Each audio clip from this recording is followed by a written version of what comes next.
पंचतंत्र की कहानी। बुद्धि ही श्रेष्ठ बल है। किसी वन में शेर सिंह नाम का एक सिंह रहता था। बलशाली होने के साथ साथ वह बहुत ही क्रूर और निर्दयी था।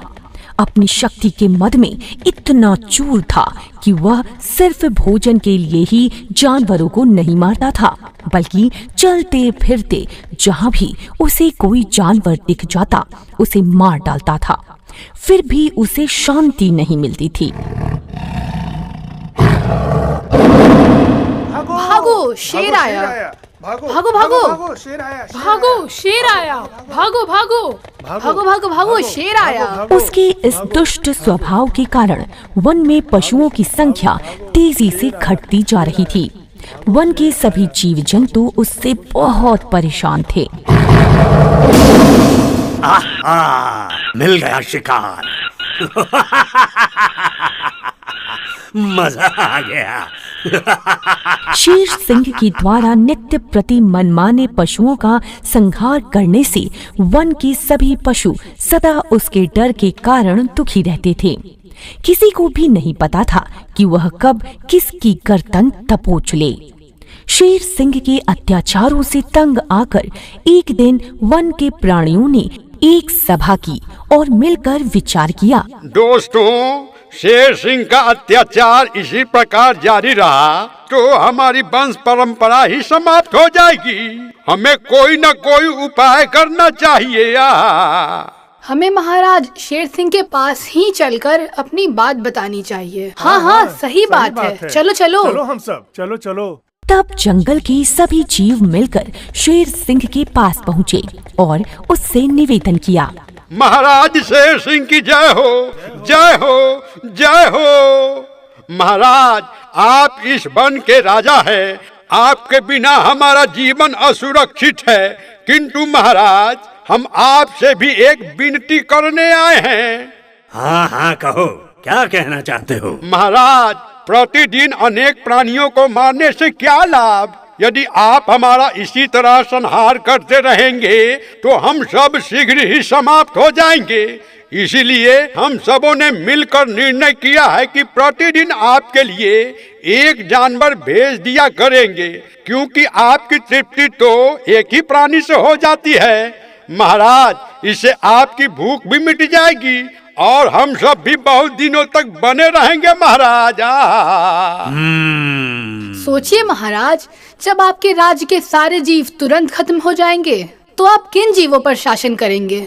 वैसे भी हम जीवों के रहने और उन पर शासन करने के कारण ही आपको महाराज की उपाधि दी गई है। शेर सिंह ने प्रसन्नता पूर्वक उनका यह प्रस्ताव मान लिया और साथ ही यह भी चेतावनी दे दी। अच्छा, ठीक है।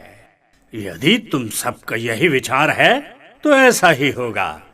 मुझे तो प्रतिदिन सिर्फ एक जीव की ही आवश्यकता है, किंतु इस बात का ध्यान रहे कि इस नियम में किसी भी प्रकार की ढिलाई नहीं होनी चाहिए।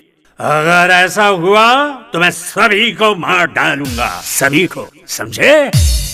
नहीं महाराज, इसमें किसी भी प्रकार की ढिलाई नहीं होगी महाराज। बस उस दिन से नित्य नियम से एक पशु बारी बारी से सिंह की सेवा में भेज दिया जाता। इससे सिंह का आतंक तो समाप्त हो गया।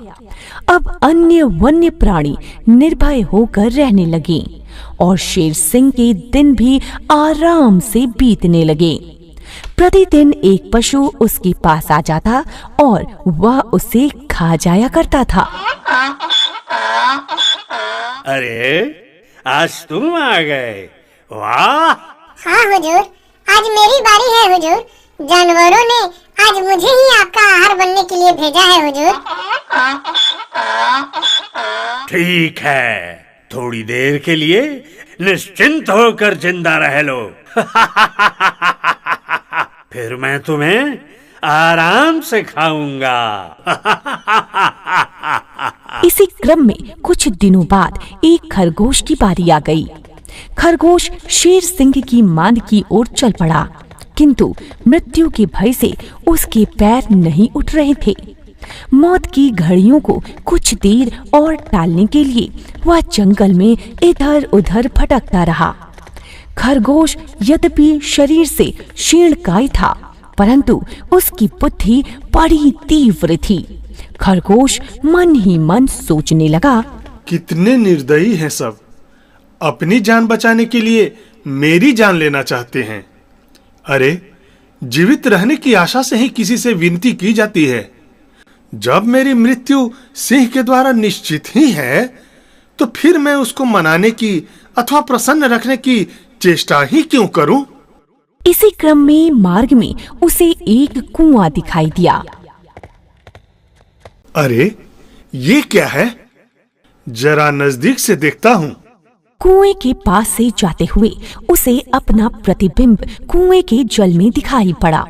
तभी खरगोश के मस्तिष्क में एक विचार कौंधा। आहा, ये तो मेरी परछाई हूबहू मेरी ही तरह दिख रही है।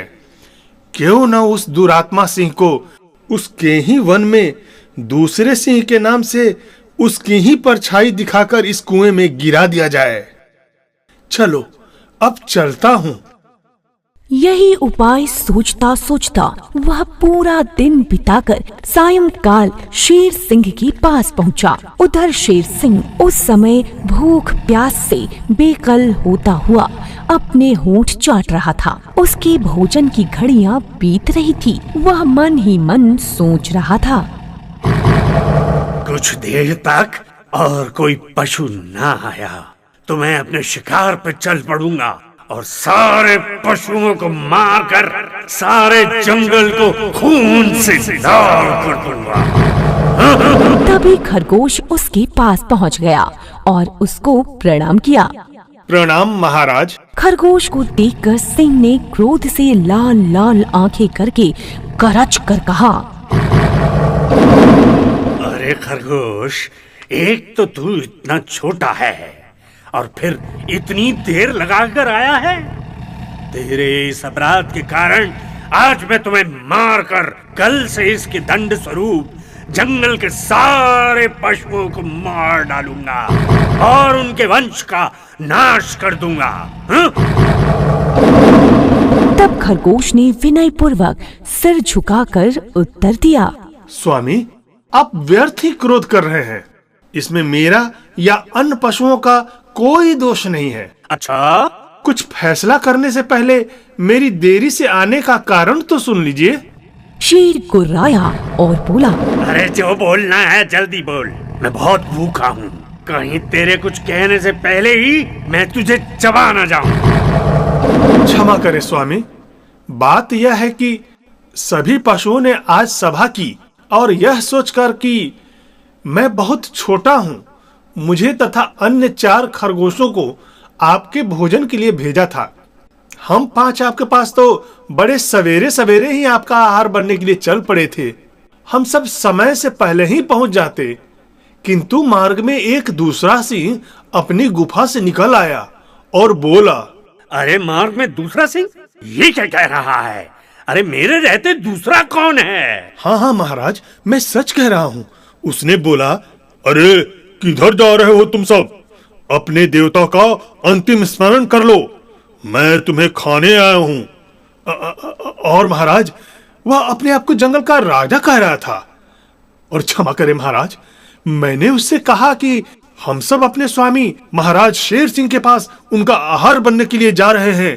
तब वह बोला, शेर सिंह, ये कौन महाराज बन गया है? यह जंगल तो मेरा है और मैं ही उसका राजा हूँ। वह कह रहा था, महाराज, कि तुम्हारे शेर सिंह में यदि इतनी शक्ति है तो आकर मुझसे लड़े और इन 4 खरगोशों को ले जाए, अन्यथा अब तुम सब मुझे ही एक जानवर प्रतिदिन खाने के लिए देना। ये मेरा आदेश है कि अभी तुम में से 4 खरगोश यहीं रह जाओ और एक खरगोश शेर सिंह के पास जाकर उसे बुला कर लाओ। मैं उससे स्वयं ही निपट लूंगा। हम में से जो अधिक बलशाली होगा वही इस जंगल का राजा होगा।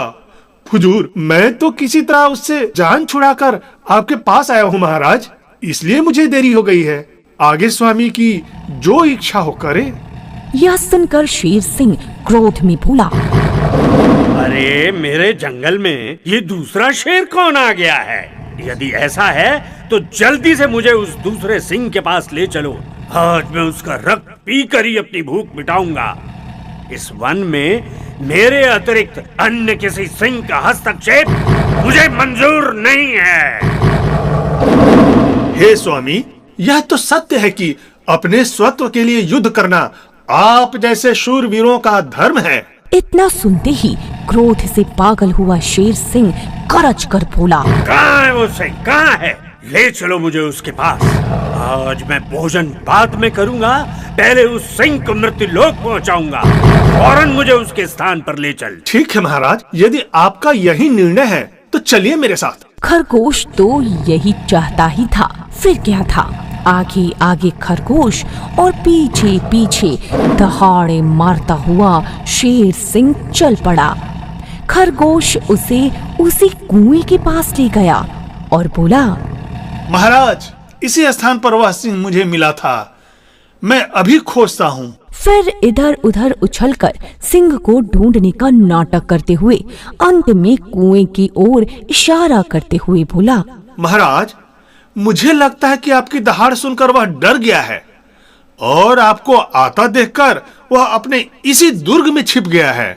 आइए मैं आपको उसकी सूरत दिखा दूं। तब उस मूर्ख शेर सिंह ने झुककर झांका तो उसे अपनी ही परछाई दिखी। उसने समझा यही दूसरा सिंह अरे है। हाँ, तुम ठीक कह रहे हो खरगोश, दूसरा शेर तो यहीं छिपा है। मैं तो हमेशा सच ही कहता हूँ महाराज। अरे कायर, तेरी ये हिम्मत! निकल बाहर और मुझसे मुकाबला कर, मुकाबला कर, मुकाबला कर। निकल बाहर। तब वह जोर से गरजा। उसकी गरज के उत्तर में कुएं से दोगुनी गूंज सुनाई दी। शेर सिंह को आशा थी कि उसकी गर्जना सुनकर वह सिंह डर जाएगा, परंतु उसके गरजने की प्रतिध्वनि कुएं से और भी अधिक वेग से उसे सुनाई दी। अब तो वह क्रोध से पागल हो गया। तेरी इतनी हिम्मत कि तू मेरी नकल करता है? अभी दबोचता हूँ तुझे, अभी दबोचता हूँ तुझे, अभी दबोचता हूँ तुझे, अभी दबोचता हूँ। अरे, फिर तूने मेरी नकल की?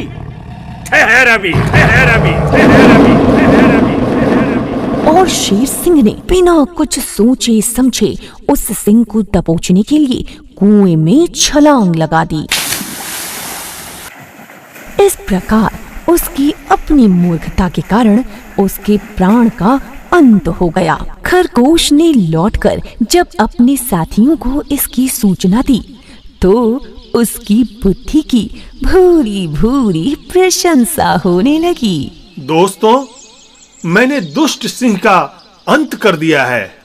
लेकिन तुम तो बहुत छोटे हो, तुम शेर का मुकाबला कैसे कर सकते हो? बात अपने छोटे और बड़े होने का नहीं है दोस्त, बात अपनी बुद्धि की है। बुद्धि के बल पर बड़े से बड़ा कार्य को भी किया जा सकता है, समझे? अरे हाँ हाँ, सही कहा। बलशाली वही है जिसके पास बुद्धि है। इसीलिए बुद्धि ही श्रेष्ठ होता है।